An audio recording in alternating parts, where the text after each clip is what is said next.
There's something for every imagination at your local comic shop. Visit comicshoplocator.com to find a store near you.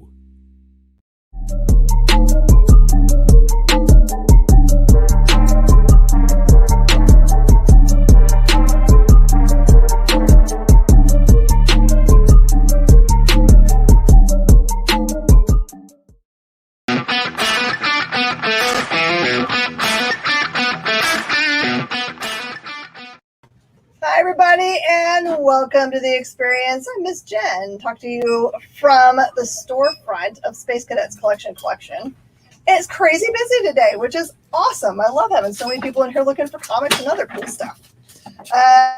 We're getting super excited about tomorrow when we get our new comic books in, and then the day after that is New Comic Book Day. Universally, it's been that way for a long time, and that's when the new books come out. But tonight we're not going to talk so much about things that are coming out this week, but talking about people that are making the really cool stuff that is coming out. We're super excited to talk to creators like Saida Woolf, who does this awesome book behind me, Soulstream. And after that, we're going to talk to my good friend Travis McIntire from Source Point Press, creator and publisher extraordinaire. So, let's see. I see Saida in the background, but I don't see her face. So I told him she's on there. She is. I was like, there we go. Okay, hello. Are you playing cat and mouse with me today? Oh my gosh. Oh, perfect. I love how you got everything all CGC'd behind you. Yeah. Like every version. Mm-hmm. Yeah, Okay, it took me forever to get it all back from them, but it looks really cool on the wall here now. So. Oh, it absolutely does. Yeah, because CGC and CBCS are kind of backed up. It's just, I think it might be an affect of people finally getting to go through their collections while everything was kind of slower.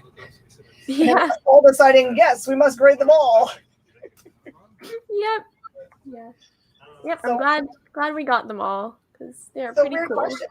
Did you collect comics before you started making them? No, I did not. I mean, I had comics, but I hadn't. I mean, I still don't really know that much about like the whole collector side of it, I guess. But now I have these cool graded copies of my own comic, which is really cool. So it probably is. There's positives and negatives getting to the collectible part of comic books. I always try to tell people, it's like, it's okay if you want to try to collect them, but really try to choose something you also like to read or that you appreciate the art for. So, because it can get overwhelming if you just like, I'll collect them all like Pokemon. gotta catch them all, right? Yeah. So true. Oh my goodness. So have you been to very many conventions and got to talk to your fans about their response to the book? Well, I've been to a few events recently. Just like 2 days ago, I was at Heidi Ho Comics in the LA area. I have a signing at a local store next weekend too at Horizon Comics. And yeah, I've been doing small events. I was at AwesomeCon like on the East Coast like weeks ago, and then I have a whole bunch of other conventions lined up for next year. But yeah, I've done some stuff, but most of what I'm going to do still is like in the future. So I'm looking forward to that.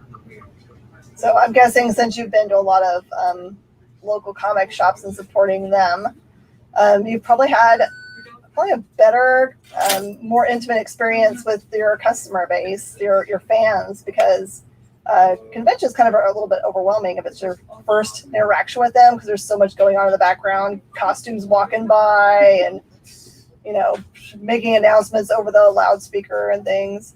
I think it's been great that your first experience with your fans has been kind of like small comic shop, calm. I don't know, maybe it was a madhouse. Maybe there was a big long line.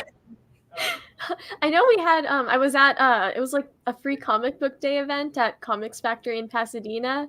That had quite a lot of people at it, but it was like super fun because it was that was the first time actually I had been able to sell the trade paperback because I had I had advance copies in finally. That was the first day I had even seen them.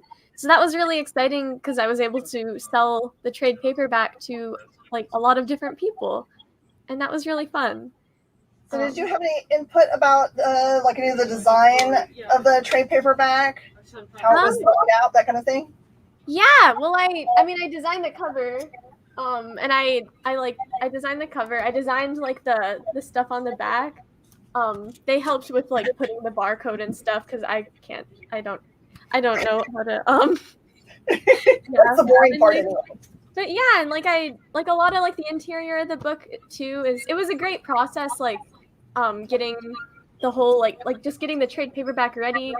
Like I was able to pick out even like the inside cover color, which was really cool. Oh wow. But yeah, like I definitely had a lot of input on what the book looked like, and I think that's really great because yeah, I'm really happy I was able to have so much input on the final product especially since I've spent so much time on this story for so long.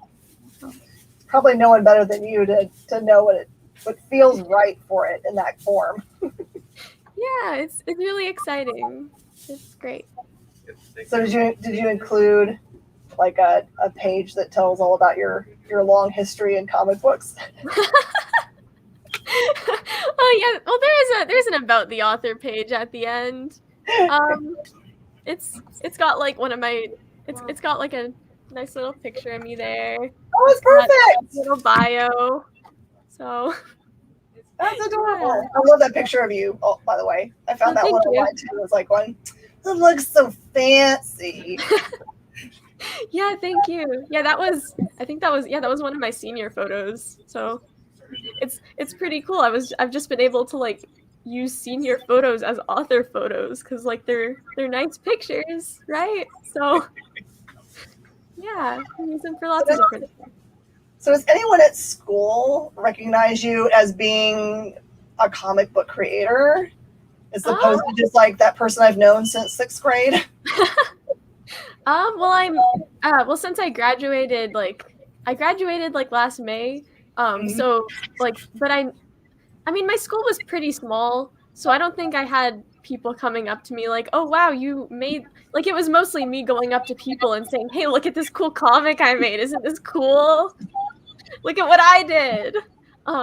So like I've showed all my teachers my comic. I know I gave a copy of the trade paperback to my school's library, the school I went to. But what a great idea! Yeah, so they'll just have a copy of it there now, which is really cool. You know, I think that it would be worth their while, kind of like, you know how when you go back to high schools or to colleges and it says who's who from before? You know, they usually have like all the sports ball trophies in the cases with all of their, you know, those kind of accomplishments. Like, I think they should put a copy of your book there. Accomplished author. Wow. Yep, that would be cool. I mean, my school, we didn't really have like sports either. But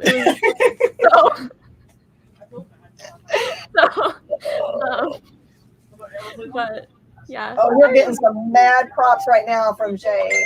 Jay says, I love how your colors and your work have subtle gradient blends, but only artists understand what that means right there. They almost look solid, but a slight gradient. What software do you use? Oh, that's important. Wow. Well, yeah, thank you so much for that. But yeah, I make all my comic pages on my iPad with the Procreate app and an Apple Pencil, and I think it works really well for what I do. I use like a tiny bit of Photoshop at the very end just for like print formatting and stuff, because Procreate can't do everything with CMYK stuff, and Photoshop has those capabilities for that. But yeah, I use the Procreate app, and I think it's really great. We talked about that a little bit last time, the whole trying to think about what the format is like for when what has to go to the printer is what you have created. And see, that's where I would get lost. I'd be like, you know what? I'm just going to hand this tablet to you and you figure it out. Technology, wow. Oh, Jay's a graphic designer. I didn't know that, Jay. Oh, cool. Fancy brush. Wait a minute. There's fancy brush packages. They have you even when you do digital. They got you for that stuff. Man. I mean, I don't think I've ever actually bought like any brushes from the internet or from.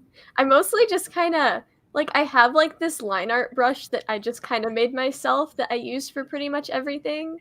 But I don't really have, and then just like some of the default like just painting brushes I use sometimes for shading certain things. But yeah, I've never actually bought brushes for the app before. So So this I is me don't. being a dummy. This is me being a total dummy. Do you have to use, is there like the pen that you use to do the Procreate? Do you have to use that? Is there something electronic in the tip that you have to have? Or can you use random objects to touch a screen and it still sees them? Well, so the Apple Pencil, it's so that's like kind of like it's basically just the stylus that I use to like to draw all the lines, like regardless of, and it has like nice pressure sensitivity, so when I press harder it makes the line bigger. And you can like use your fingers to do it, but then it won't have that nice pressure sensitivity. But mostly like the different brushes within the app, like you can just switch between them. Just like it doesn't change anything on the actual stylus itself, but although I think they do sell like special styluses that have like a brush I don't really know much about that. I know there are alternative styluses that people use. I don't know. Those make sense to me. Just for like if you come from a world of like practical art, like that might help. Yeah, to make the transition. Yeah, I feel like there are like, I mean, I don't know, but I feel like there are like styluses that like try to emulate like paint brushes. I don't know. I shouldn't even be. I'm just giving out false information. I don't know what's going on. Sorry, this part of the show has been all hypothetical. It's okay. Oh no, he did not. Some people live an alternative lifestylists. Wow. Yeah. That's good. But yeah.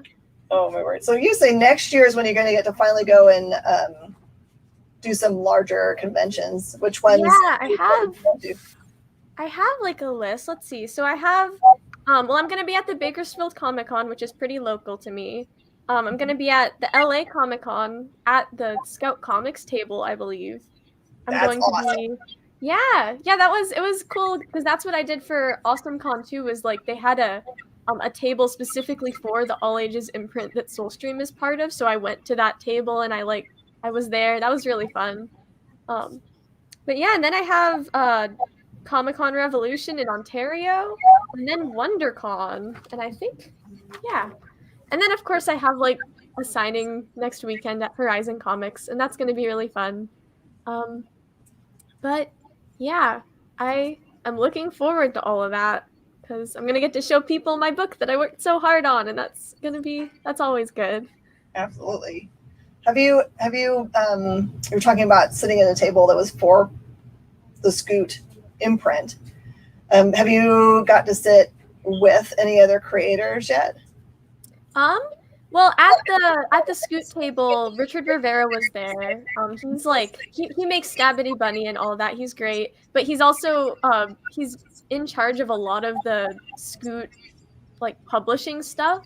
Mm-hmm. So that was really cool to meet him in person. I had been on like calls with him before to like just talk about like just getting the book ready for print and all that. Also, I met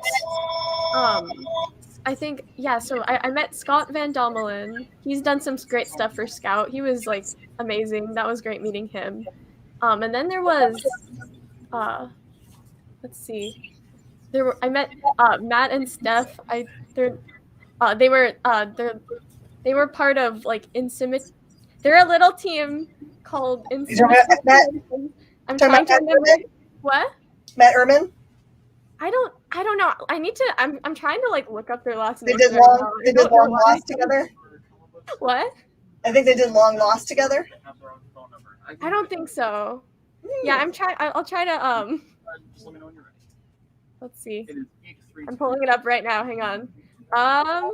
Yeah, it's Matt Knowles and Steph Cannon I met, and they were both great. There we go. so much fun. I just wonder if once you start going to more conventions with a lot of other creators, whether you'll find yourself collaborating on some fun stuff. Yeah, that would be cool. Yeah. Yeah, well, I know just a few days ago I was at the event I was at. Charlie Stickney was there too. That was great seeing him as well. It's just been great, like, being able to meet a lot of different people who are involved with comics, and especially with Scout Comics. Because, like, we share a publisher, and, like, yeah, it's cool. I And yeah, here's the grapevine that they're going to have a fun gathering at their new headquarters, and where you get to play their video game. They've got oh wow, a video game that's got all the video games in it that you would ever want to play, and they've got it all like graphicked up. I can't remember who made all the graphics. I should know by now, but it's just so funny that it's Scout branded their video game, stand-up video game that they have in their warehouse. Yeah, that is really cool. Yeah. So are you a gamer at all? Oh yeah, I've always liked video games. I haven't had as much time to play them like this year in general, I guess. But yeah, and I mean and it influences my work a lot, I think, too, just all the video games I played when I was younger, because I played so many video games just like from elementary well into middle school and high school and a long time. Yeah, video games. I love it. All right. Oh, let's see. I think that JD wants to know, where do you see yourself going from here? College, art school, dive into more stories? Well, so I'm currently on like a gap year. So I graduated high school last year, and now I'm like, I'm in the middle of a gap year during which I'm going to work on a volume 2 of Soulstream. Wow. And also I'm going to be going to all these conventions and stuff, which is exciting. And then after that, I am going to go to college. And I'm looking to apply to a lot of different California state universities. I'm hoping to major in animation somewhere. But I also want to be able to study a lot of other things like liberal arts classes and other stuff like that too, which is why I'm probably not going to end up going to an art school just because of that, because I want to be able to take a lot of different classes that aren't necessarily related to art. But yeah, I think that's, and then of course I need to get my driver's license, which is pretty important. I've been working on that, but so yeah. Okay, so describe working on that. Do you like go out into a large parking lot and just drive in circles, or? Well, it's like I sometimes like I just go out and just drive around town, or I'll just like drive my parents' places. I have to get a lot more hours before I can get the license, because it's like I probably would have had it by now if COVID hadn't happened, but because of COVID, all that just got pushed back, and now I'm working on that now. So yeah, I need like 47 more hours or something before I can. I don't know what. Yeah, I need to work on that. My parents handled it by saying, like, once I got my permit, I think my parents didn't not let me drive. Like, everywhere we went, they were like, "You gotta drive." Yeah, we've been starting to try to do that more often, just because like I'm gonna need to get a lot more hours in if I'm going to get it soon after I turn 18, which is I think when I can take the test. I don't know. That sounds right. So, are you a nervous driver or a very confident driver? I'm nervous. I'm doing my best. Driving is kind of scary, but I am trying to get more comfortable with doing that without, yeah. Wow, cars. So you don't find yourself, pretending like you're Jason Statham and driving like a crazy person? No.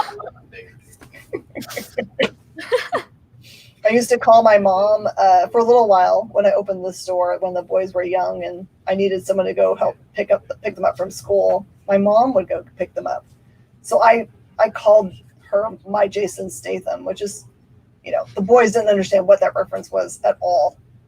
But yeah, because she was my transporter. Wow. Go full Grand Theft Auto. No. Because then you end up with like Women of the Night that you have to run over, and that's just too violent. Hey, Ryan White says you're awesome. Oh no, amazing. I'll get it straight. Wow, thank you. Thank you so much. And he's also Fry. That's awesome. Does anyone have any questions? I've already got to ask all the questions last time. I want you guys to think of cool ones. Like I love the one that Jay gave for asking what kind of equipment that she uses for doing art. What's your favorite Brother Grimm fairy tale? Oh my word. That's a good question. That's a really good question. That's a really good question. I know I've been having a lot of conversations about fairy tales with my family lately, and just how messed up some of them are. Messed up. That's been a conversation topic lately, which is, it's funny you bring that up.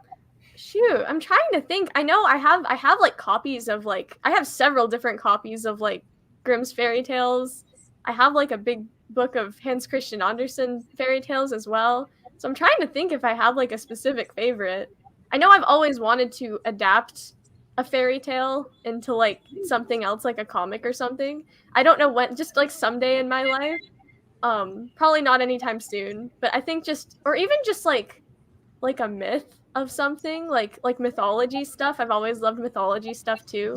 I think that would be fun to like adapt an existing story that's been around for a really long time into like another piece of media. And like, I think that would be really fun. I'm trying to, so I'm not sure. Do you think you do a direct translation of it, or do you think you would kind of like choose a totally different genre to put it into and put your own twist on it? I think it would be really fun to try to like convert it into a really different genre, even though I know that that's like been done so much with like the fractured fairy tale stuff. But like or even just like reuse the basic structure of like a really old story and like have it like just like, or like reference it constantly. I know I've always really liked just like whenever like just pieces of media just like call back to fairy tales over and over, like even if it's not like a retelling, it just has like the fairy tale motif, and I think that's so cool. Yeah, it is funny if you're in the middle of a episode of some fun show on TV and you realize, wait a minute, they're retelling Red Riding Hood, but not. Wow. Got a compliment from Jay. Jay says your art style complements fantasy stories so much, so it looks like it would be a good match. Thank you so much.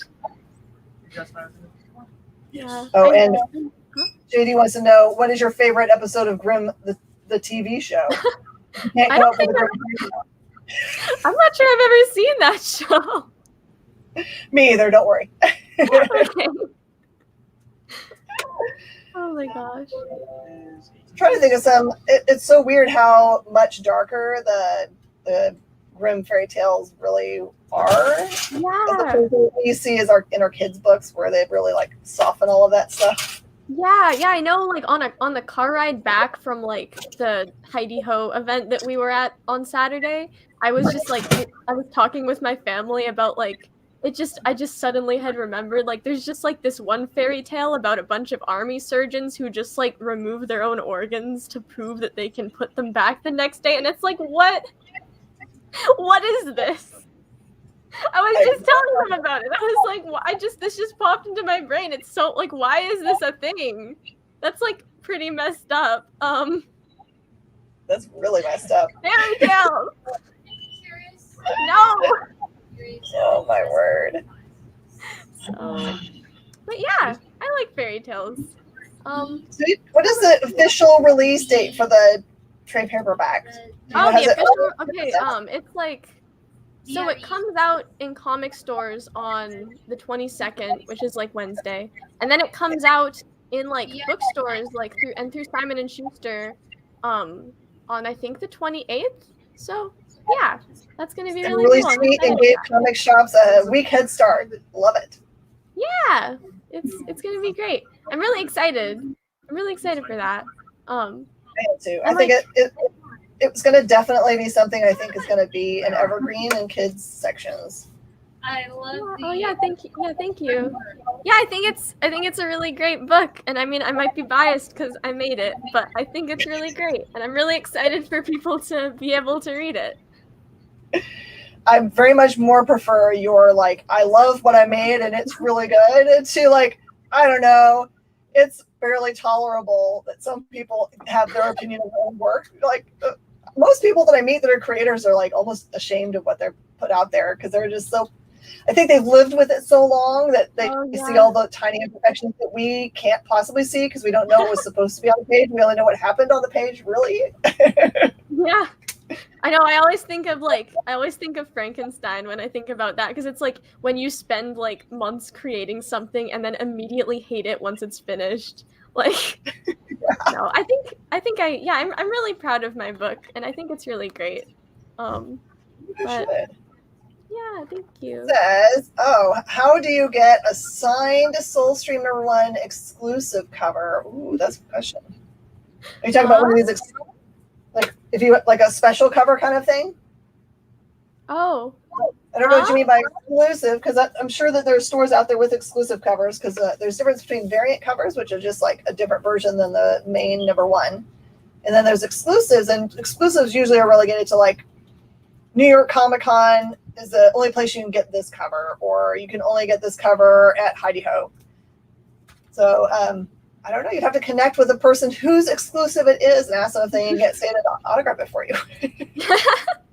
Yeah, I know. Like, there's like I know there's a lot of different variants of issue 1 that are out now. There's like the HQ cover, which is I know you have those are a bunch of the ones you have behind you over there. I know there's like the Comic Tom like Virgin cover variant, which is like a lot rarer. I've seen them on eBay a lot for high prices, I guess. I think there were only 350 of those, which is I think those are like pretty rare. And then I think there's the VHS variant. I think I have that there. Oh, yeah, perfect. Okay. I have a lot of covers behind me. And yeah, I think there's a lot of different covers of issue 1, which is pretty cool, especially since like basically the way it released is like there's issue 1 and then there's the trade paperback. So it's like through like their nonstop imprint kind of where like you can read issue 1 and then you can read the rest of it. But so I'm guessing that you don't have a web store set up. Well, no, I do not. I know Scout Comics, it has like, they have like all the different covers you can go on there and buy. Yeah. It would be cool if I had a web store at some point. That is, that is a thing that I have a website, like SaidaWolf.com. Wow. What? Yep. Do SaidaWolf.com. Send an email through that, Jay, and then maybe you can arrange to ship, like if you have a copy, maybe you can arrange to ship it to her and have it come back. Because that might work. Oh, that's true. Yeah, that might work. Yeah, and then then you're going to have to travel to the next line where she is. yeah, that's another thing. You could just, if you go to a con where I am, I will sign things. Mm-hmm. So, yeah. Ryan says 9/8 flex wall. Nice. How did you get all those Saida comics? Wow. Yeah, it took a very long time to get them back from CGC, but I think they all are pretty good. Oh, another thing that I've been doing, like as far as getting like signed books to people who live very far away from me, it mostly just for the trade paperback, but I've been like making a lot of like little book plates that I'm gonna send out to some comic shops already. But yeah, if like you or like a comic shop wants book plates, like if anyone, I don't know, that's a thing I've been doing. I think that's a brilliant idea. Yeah, because then it's like it has the signature in it, and I like, even if I live all the way on the other side of the country, so you just stick it in there and then it's signed. Absolutely. Well, I don't know what your initial orders for the trade paperback are, but I'm sure that they're really amazing. I'll talk to Charlie about it and see how well it is and see what the response is. I know it's going to be an interesting day on Wednesdays. I'm sure you get lots of messages from new fans as they find your work. That's going to be really wonderful. Yeah, I'm really excited. Yeah, it sounds like from what I've heard from Charlie, the initial orders are pretty good. I think there's like between Diamond and Simon and Schuster, I think there's like 1,300. But no, That's great. they told me. Yeah, Yeah. excited! Yay! Baby, You should be so excited. That's awesome. All right, thank you so much for joining us, Saida. I've loved Thank you so talking much to for having me.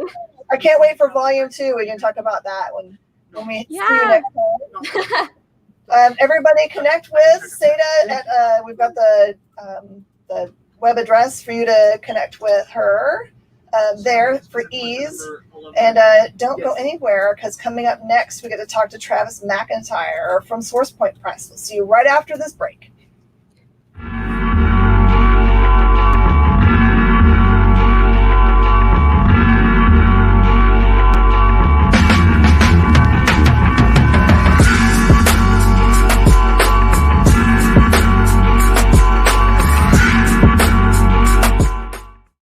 Today's comics market is ripe with new titles by creators who are determined to get their books into your hands. My name is Henri Compen. For the last decade, I've been making and selling my own creator-owned comics and dealing as a collector in live sales. My signature series, Yi Sun Shin, is the book that cannot be defeated in battle and has over 250,000 copies in print. Now I'm taking comics to the next level and laying the groundwork for my fellow creators to get their voices heard so they can connect directly with you. This is your chance to engage live with top comic book talent and get your comics signed without having to wait in long lines or pay any fees. But remember, we only have a limited amount of their books in stock, so always remember to call it as you see it.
Everybody, and welcome back to the experience where we're talking shop. Coming up is one of my favorite people on the planet, Travis McIntire. Oh no, what has happened? You have stolen my good friend Travis. What happened to him? I see what you're getting at. What? How are you? I haven't seen you in forever. Were you part of a horrible factory accident with your beard, or? Yeah, every couple of months I decide I want to see how much damage has actually happened underneath the beard and see what I really look like. And you're fortunate because I actually did this last week, so you're seeing a recovery period. I mean, it looks great. Just my brain well, I appreciate that. does not compute. It'll come back. It'll be normal. Oh yeah, I have a good friend who, for probably the first 8 years of the time that I knew her, she always wore a ball cap, and she showed up to work one day without one, and I could not get over it. What was different? Just no hat, or was there like Just another no hat. head in there? There's no hat. My brain was like, that hat is part of her body. Something fell off. Wow. So what have you been doing lately? I haven't seen you in forever. No, I miss getting to see you. I miss going to, comic retailer gatherings and comic conventions where I get to see you. It's been busy Did you go to the Dallas convention, the one that just happened? I did not. We've been kind of sticking close to home because honestly, it's been super busy here. Like there's Really? Well, not that's been a great. real reason to make the expense of getting a booth anywhere. That's great. Good for you. I mean, it's such a. We just had the last weekend was Monroe, which is a small one near us, which is really well run. Gen Con, of course, which is a giant gaming convention. That went pretty well. It was a little bit. I mean, it was tamer than usual. They had like a 50% attendance cap, and that sort of thing going on, but still really pretty intense. And then I was actually down in Cincinnati just bumming around talking to people. So all the travel has been ramping up, as you know, through the end of August and through September, and it's going to get only more so in October, barring anything awful happening. We hope it doesn't. Oh yeah. So was Gen Con? Was this the first Gen Con for Oxeye? No, we've done several years in a row. Since we went to Gen Con for the first time the first year that Deepwater Games existed. So we've been, I think this would have been our fourth year there. Oh wow. So for everybody that doesn't know, Travis is part of SourcePoint Press, but it's under a banner of a big gigantic company called Oxeye Media, which has got their fingers in a great many pies. Oh, do I have it backwards? Let's go backwards. I'm not telling the truth. No, you're telling the truth. I don't know if big gigantic, probably not accurate. Big enough. It's big enough. I'll for right now, that's for sure. But yeah, it's Deepwater Games, SourcePoint Press, N3 Art Design. There's a few other things. There's warehousing and the fulfillment business in there. Several other things that we've gotten our hands into. But yeah, so Deepwater Games, the gaming element of the company, has been at Gen Con for, I think this is our fourth year. Oh yeah, we're.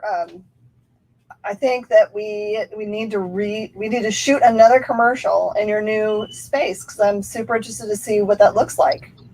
Dude, yeah. I mean, something we actually have talked about was because our headquarters is so cool. So it's in like downtown Saginaw, Michigan. It's where our offices and warehousing is based, and it's the Tiffany planetarium company's building, right? So it's this old brick, multiple story building that I guess originally it was a dry grocer's, but for much of its history, they did like plastic injection molding. There's a factory that made globes and like planetariums and stuff. So it's pretty cool building in Old Town in Saginaw. Something we've actually talked about is trying to get Comics Pro to host their event in Saginaw. We would sponsor it. I'd tell them I'm down with that. Yeah, well, once I tell them that you're down, it should be easy to do. No, they'll probably be like, "Oh, Jen's coming, cancel." Right. I feel it. Did it come with do you guys have multiple stories of the building? Do you get to have a cool what are those big in the building giant elevators where you can fit a whole car in it? There is a giant freight elevator. Yeah, it's I don't know if you can get a car in there. It depends on the car. It has 3 stories.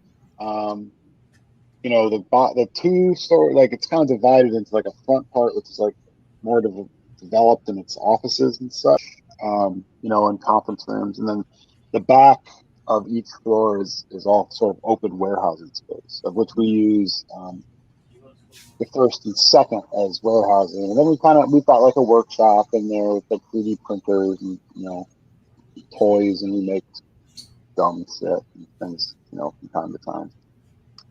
It's as close to the playground that I imagined as a stoned teenager that I could get to right now. That's what it is. Do you guys manufacture anything in house? Oh, not really. I mean, we make prototypes. We make game prototypes, and we just made like a really cool little Warcorns bobblehead. So we make stuff, but it's mostly prototypes or just for us and things like things like that, or like somebody wants a one of a thing and Mhm. things like that. But no, we don't manufacture anything yet. We do a lot of logistics work. I mean, outside of like the creative side of comics and games, we do a lot of like logistics. So a lot of like storage and warehousing and shipping and fulfillment of different things and crowdfunding fulfillment. It's like honestly, like outside of traveling, most of my days lately, at least the last several, have been almost entirely just packed cram full. We've got these enormous Kickstarter fulfillments that seemed really fun when we were running the campaign, and they were doing really well. That part was awesome. I really enjoyed it. But this part is exhausting. So do you guys But we're getting close. have So a like, problem? Do you guys have any problems like sourcing boxes and packing material, or the actual for making your Kickstarter finished? The only thing we had that we did great with boxes and all that stuff. We were fine with. I've heard other places, depending on where they were in the country, there are supply chain issues. But bags and boards for books, bags and boards were bad for a while. We could not get bags and boards. It was crazy. We were like going through old long boxes that were full of like old variants that we kind of had in our vaults, and we were being like, all right, these don't need to be in a bag and board, and like we're taking them out so that we could keep shipping orders. It seemed like it was like 2 weeks. Did you guys have that too? We couldn't get bags and boards from anybody? We're hoarders. So I always have 2 or 3 months worth of bags and boards stashed just in case. But I have a really good our supplier of bags and boards is so good about when I call once a week to find out. Right now it's just for my allotment, because it used to be I'd call up and get 10,000 bags, 10,000 boards, and that was my normal order. But recently it's been, I just say what's my allotment, and they're like, well, you can have 3 packages of Silver Age bags, but we don't have any boards to go with those, and we've got some boards for current age. We can only let you have 1 case. And I'll be like, that sounds great. I'll take that. Whatever I can get my hands on is fine. Yeah. We'll make it work. Yep. Well, and there's shipping issues are still like happening on a regular basis. I mean, we're behind, and we have like 2 fulfillments that are butting up against each other right now. One for us, one that's internal, and one that's an external client that we're helping out. And it's ours, the shipping freight delay was delayed by weeks, and now everything's kind of piling up on top of each other. But I mean, it's the same stuff all over. Any of the companies that do this stuff, if you manufacture overseas at all, like there's just supply chain and freight issues all over the place. Yeah, it's fun. I had a sweet what friend. I dreamed about when I thought about getting into the comic industry. This is not what you dreamed of. Fulfillment of Kickstarter stuff. No, yeah, I don't know. There at 3:00 in the morning, putting another thing in another box and another shipping label. You're like, I hate this.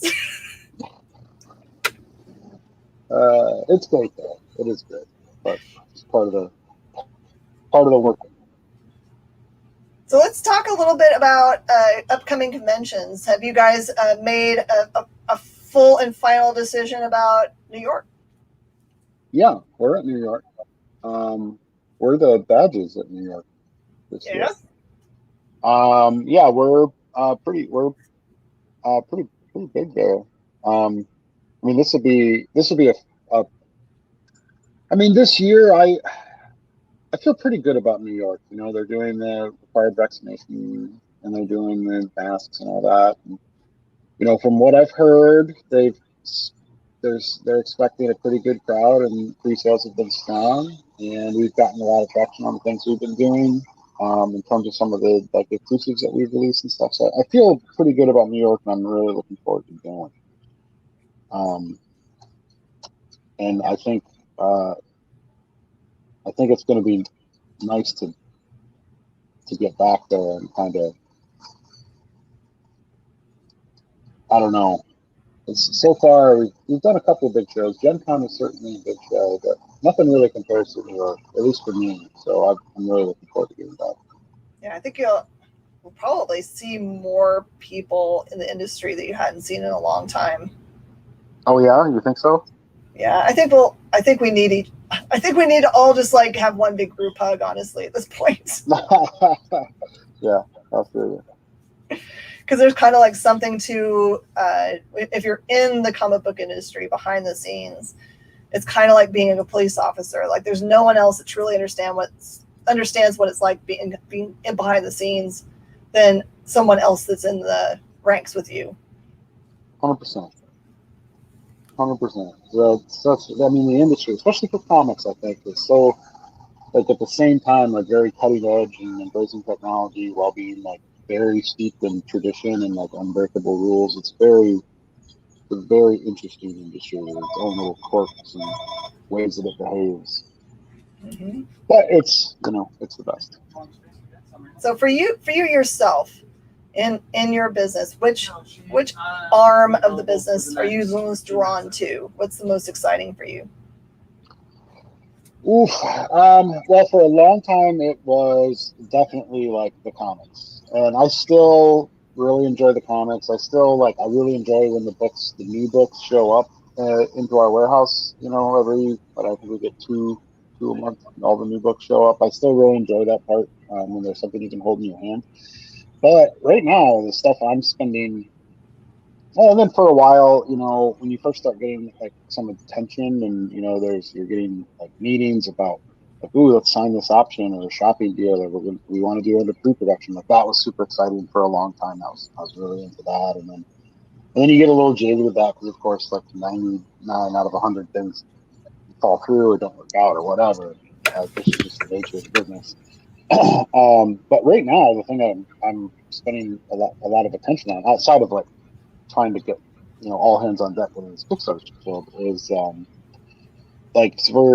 we have done a little bit. We've done 11 books, but we have a pretty aggressive schedule going into 2022 to release more and more prose novels. Things like that for the traditional bookstore market. The one that is coming out here relatively soon is The Dead Handbook by Sarah Richard. I don't know if you caught that anywhere.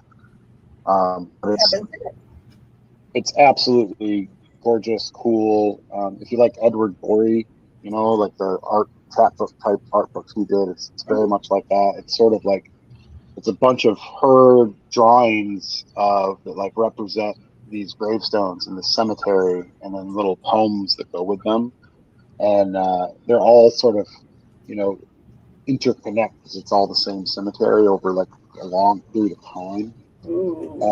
Just really cool, really cool book. So we've got that. There's a couple other things in the pipeline that I'm really excited about that are something new and different, and it's a new market to try to figure out how to get into and how to be successful at. And so right now, that's sort of the thing that I'm the most into is kind of some of the weirder and more different things in publishing that I haven't done before. So yeah, right now it's that. It's I guess it's making books, making books for bookstores. That's what I'm into right now. I can totally understand that because I had never really thought about it in terms of, because I've always been kind of on the comic book side, but now that we've kind of seen on the other side of the veil with the PRH deal, and some comic book stores have had accounts with Scholastic and PRH and Ingram and all those guys forever, but it's certainly not the majority of the stores. And think of the idea that they have such a big reach into what we consider just like the regular market. Like regular books are in so many big places, like Barnes and Noble and Walmart and Target and all those places. And the idea that they could also get comic books into those markets is really great because you have to be someone's first comic book somehow, and if they don't come into a comic book store, how do you get them into their hands for the first time? Absolutely. I mean, I don't know how well we're going to do with the truly big accounts like the Walmarts.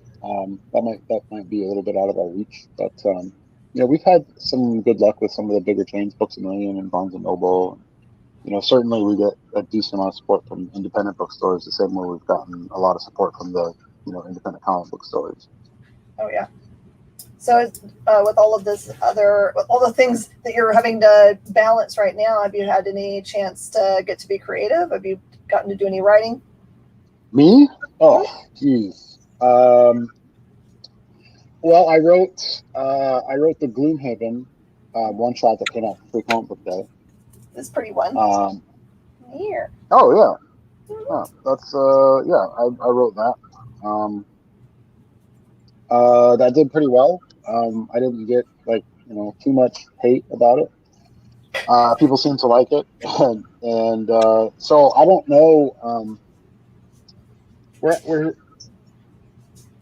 I don't know what can be announced and what can't be really, but there is more Gloomhaven stuff that's sort of in the pipeline and being worked on. I don't know at the end of the day if I will end up scripting them or not. Right this second, I would probably say it's not. Like, it's time for me to move away from that. Mm-hmm. I mean, I enjoyed writing the 2 stories that I did, and I kind of enjoyed creating the characters and doing the research and all that, but it also took a lot of time. And it's kind of nuts, because when I started out, like, that's really what I wanted to do. I'm like, I want to be a writer. And, a couple things come out, and I'm like, I'm not really that good. So I'm going to do this instead. And then you're like, wow, I'm actually really good at this. So I don't know. I'm kind of, I don't know if I'll go back to it, at least not right away. But there will be more Gloomhaven. Just maybe not getting better. I just can't imagine, from the amount of work I see you do on the daily basis, how you would fit it in, except for, if you could go, sleep right, maybe. Yeah. Isn't it awesome to be so busy and making, a reasonable amount of money for your company and have it grow? You don't have to be all the time. It's absolutely amazing. I recommend everyone do it. Yeah, it's great. It's absolutely wonderful. I mean, you're not ever going to have like a 40-hour a week job, but it's fine. I definitely wouldn't change it. That's for sure. No, it's great. And right now, as you know, we've got we're kind of doing our first ever home con and our home convention, the Oxide Con in Saginaw here this coming Saturday, which sort of came together a little bit out of the blue, maybe 7 or 8 weeks ago. The city, there was kind of an open slot, and they wanted an event, and we're always trying to figure out how can we make ourselves more a part of this community. And so we were like, hey, we might be able to do something. And over the past 6 weeks, we've kind of called in favors and brought in our whole crew, from the local Midwest scene to try to do this little show. But it should be a lot of fun. And if you're in the area of the Tri-Cities, Midland, Bay City, or Saginaw, or probably even as far away from Flint, I think would be a reasonable drive, 40 minutes or so. But it's at the SVRC building, downtown Saginaw. Starts this coming Saturday at 10 a.m. So I'm a little nervous about it. We've never really done, we've done a lot of small events, but we've never done anything where we're like, oh, we're going to bring in other companies or whatever. It's always just been something that was just us. Yeah. So we'll see. It should be interesting. I know it's chances are I'm probably going to. What's that?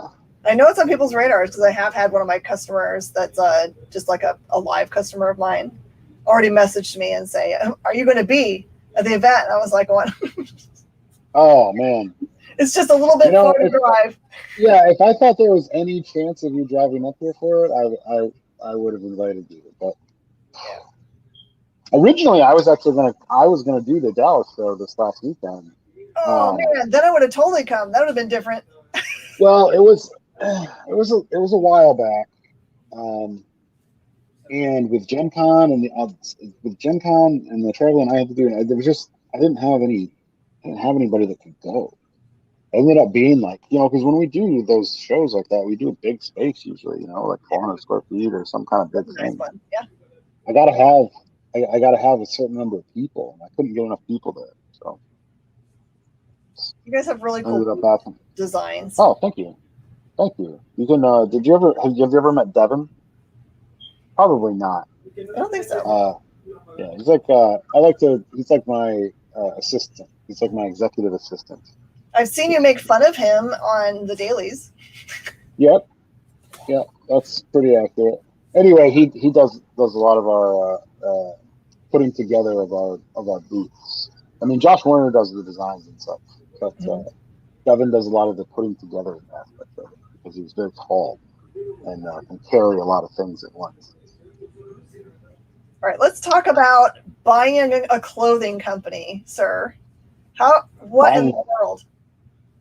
Buying a clothing company?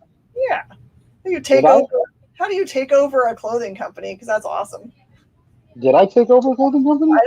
I don't know. Did you not? Not that I'm aware of. Oh no. Who knows?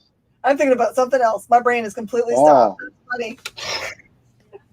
You're like, man, now I don't want a clothing company. No. Really I mean, we do make clothes, but I don't know if I want a clothing company. It's funny. I mean, we have acquired 2 companies in the past, and I just acquired like a chunk of interest in a app development company. Ooh, tell me more, because I need someone to build me an app. Oh yeah, yeah. I bought 15%. It's called Unboxed. They have some things out there. They do a lot of ports of tabletop games right now. So yeah, like that's the crazy thing is it's not impossible for you to be like, oh, you bought a clothing company, and for me to be like, what? Which one? How'd you know?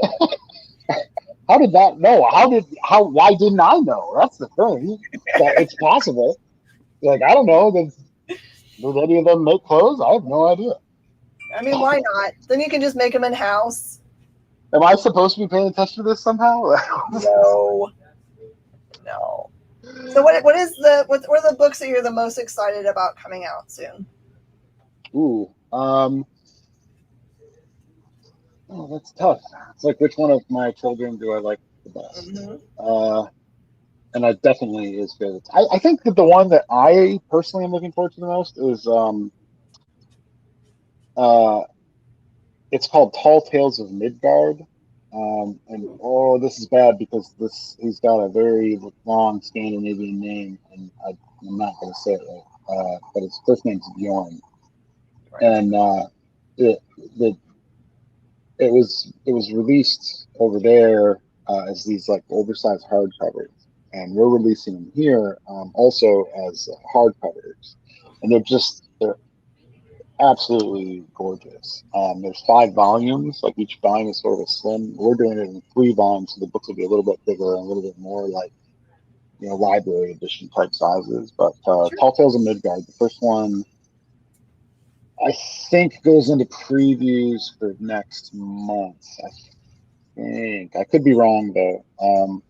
I'd have to actually look at the schedule or talk to Josh, but we were just talking about it yesterday and kind of looking at some of the files and going over the translation again and some things. And it's such a cool book with such cool art and a lot of like history. I mean, it's a Viking story, right? But it's kind of like historically accurate. It's a really cool book, and I'm looking forward to that. Stuff that we have coming out, like the Felix the Cat thing is a big thing for us. Josh especially is a huge nerd for Felix the Cat, and we've wanted, as kids comics are very hard to kind of break into. They're kind of owned by the biggest licenses, and it's hard to like make your space. Many people do it all the time, and good for them. But we've had a few younger reader books that did okay, but we never really kind of broke into there. And then when we started talking to the cat people and Mike Fraterelli, who had a great pitch for what kind of a slightly updated Felix Cat story could be, and we were able to kind of work out a deal. For us, we're looking at this as like, okay, this is an opportunity to like use like the great characters. It's kind of steeped in old pulpy stuff like what Josh and I like. And also introduce it to a bunch of new kids, and it is a recognizable name, so hopefully it gets picked up and put on some shelves. So I'm excited about that, and that's kind of been a long time coming. We're also doing all the comics stuff with Pandemic, the board game Pandemic, through Asmodee. So we've got that going into production. That won't be until next year. Mysterium is in production. Legends of the Five Rings is in production now. These are all things that, like, kind of on a daily basis we're bouncing around and talking about and looking at new art, this, that, and the other thing. So that's all super exciting. I think 2022. I mean, 2020 was what it was. It was different and weird, and lots of things happened. And like every day, we were just trying to figure out, like, okay, what exactly do we have to do to make sure that we're still surviving? And then 2021 has been like a real like calibration of like, okay, these are the things that are working well. Let's do more of that. These are the things that worked in 2020 because we were desperate, but let's stop doing it now. And kind of recalibrating and getting things. But I'm really excited about like the slate of things that are going to be coming in 2022. We've invested in some different things. We've invested in more of like studio owned type of IP or things that we ourselves own. And the creator owned stuff that we've been signing lately is, just absolutely outstanding. So I'm really excited for almost everything that's coming out. Well, there you have as it. far as hitting the go ahead. Sorry. From the mouth of the head honcho, there's great stuff coming. If you want to know more about what's coming out from SourcePoint Press, it's super easy, sourcepointpress.com. Thank you so much, Travis. We ran out of time. I keep on going. Yeah. We're butting up against the show, so. I got you. No problem at all. Thanks a lot, Jen. Thank you so much. We'll see you next time. Bye, everybody. Yep, thank you. Bye.